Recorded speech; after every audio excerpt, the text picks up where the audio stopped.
Hello दोस्तों, आज हम जैव परिक्रम का लघु उत्तरीय प्रश्न करेंगे। हमारा पहला क्वेश्चन दिया हुआ है, जीवों के लिए पोषण क्यों अनिवार्य है? उत्तर होगा, जैविक प्रक्रियाओं के संचालन, वृद्धि, टूट-फूट को रोकने आदि कार्यों के लिए जीवों को ऊर्जा की आवश्यकता होती है।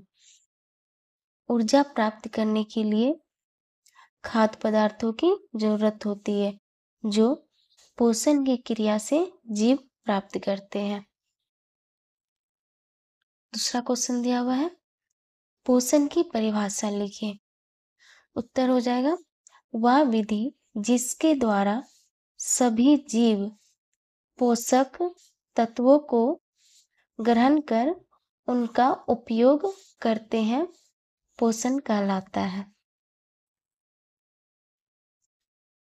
तीसरा क्वेश्चन दिया हुआ है, स्वपोषण में किन किन परिस्थितियों का होना आवश्यक है? इसके उप उत्पाद क्या है? उत्तर हो जाएगा, स्वपोषण में निम्न परिस्थितियों का होना आवश्यक है। पहला हो जाएगा पनहरित या क्लोरोफिल। दूसरा हो जाएगा कार्बन डाइऑक्साइड CO2। तीसरा हो जाएगा जल H2O और चौथा हो जाएगा सूर्य प्रकाश से, और इसके उप उत्पाद के रूप में ऑक्सीजन बनता है। 4 नंबर क्वेश्चन है, परपोषण से आप क्या समझते हैं?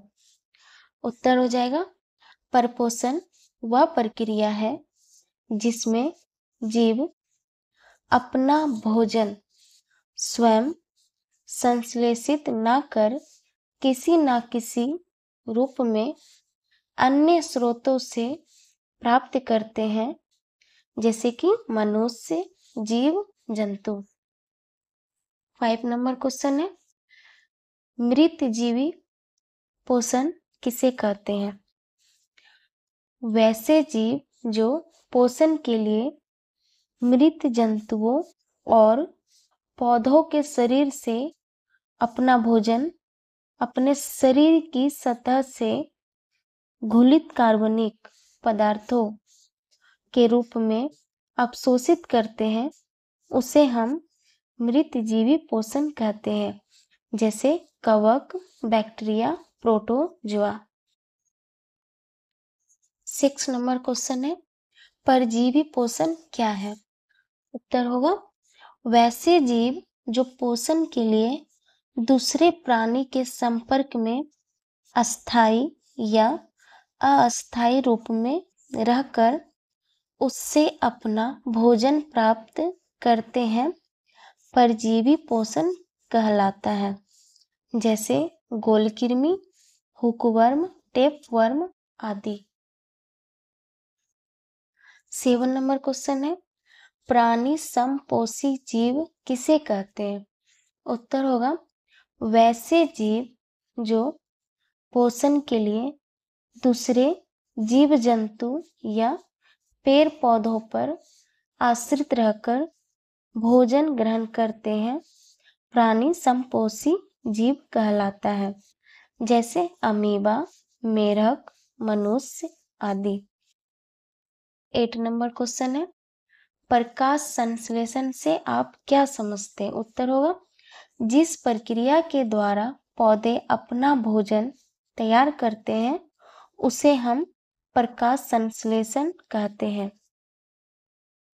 इसे हम समीकरण के द्वारा समझ सकते हैं, जैसे कि कार्बन डाइऑक्साइड और जल सूर्य के प्रकाश और क्लोरोफिल की उपस्थिति में ग्लूकोज बनाता है, उप उत्पाद के रूप में ऑक्सीजन बनाता है और जल बनाता है। 9 नंबर क्वेश्चन है, पत्तियों को प्रकाश संश्लेषी अंग क्यों कहा जाता है? उत्तर हो जाएगा, क्योंकि प्रकाश संश्लेषण की क्रिया क्लोरोप्लास्ट में होती है और क्लोरोप्लास्ट में क्लोरोफिल वर्णक पाया जाता है, इसलिए हम पत्तियों को प्रकाश संश्लेषी अंग कहते हैं। 10 नंबर क्वेश्चन है, भोजन के पाचन से आप क्या समझते हैं?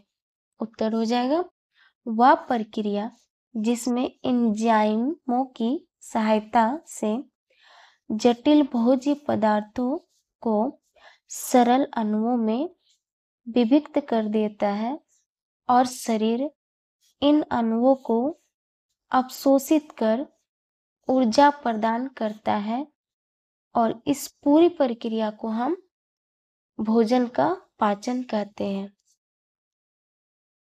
11 नंबर है, मनुष्य के मुख गुहा में कितनी जोड़ी लार ग्रंथियां पाई जाती है? उनके नाम लिखें। उत्तर हो जाएगा, मनुष्य के मुख गुहा में 3 जोड़ी लार ग्रंथियां पाई जाती है। पहला हो जाएगा पैरोटिड लार ग्रंथि, दूसरा होगा सब मैंडिबुलर लार ग्रंथि, तीसरा सब लिंगुअल लार ग्रंथि। 12 नंबर क्वेश्चन है, मनुष्य में आमाशय कितने भागों में बटा होता है? उनके नाम लिखें। उत्तर हो जाएगा, मनुष्य में आमाशय 3 भागों में बटा होता है। पहला हो जाएगा कार्डियक आमाशय, जो कि अग्रभाग है। दूसरा हो जाएगा पुडिक आमाशय, जो कि मध्य भाग में पाया जाता है। और तीसरा हो जाएगा पाइलोरिक आमाशय, जो कि पिछले भाग में पाया जाता है। लास्ट 13 नंबर क्वेश्चन है, मनुष्य के छोटी आंत की लंबाई कितनी होती है? छोटी आंत के तीनों भागों के नाम लिखें। उत्तर हो जाएगा, मनुष्य के छोटी आंत की लंबाई 6 मीटर होती है। छोटी आंत के 3 भाग हैं, ग्रहणी, जेजुनम और इलियम। दोस्तों, हमारा लघु उत्तरीय प्रश्न समाप्त होता है। अब हम अगली क्लास में दीर्घ उत्तरीय प्रश्न करेंगे।